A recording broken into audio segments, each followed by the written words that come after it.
ప్రైవేటుకు ధీటుగా ప్రభుత్వ పాఠశాలను తీర్చిదిద్ది విద్యార్థులకు నాణ్యమైన విద్యను అందించడమే లక్ష్యంగా ప్రభుత్వం ముందుకెళ్తోందని మంత్రి సీతక్క తెలిపారు.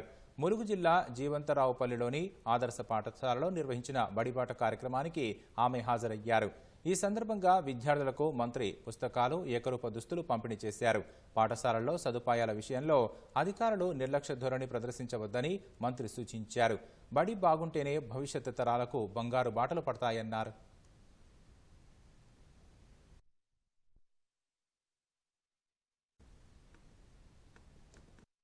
మన ఊర్లో ఏ బిల్డింగ్ లేకున్నా పర్వాలేదు కానీ బడి మాత్రం పక్కా ఉండాలి.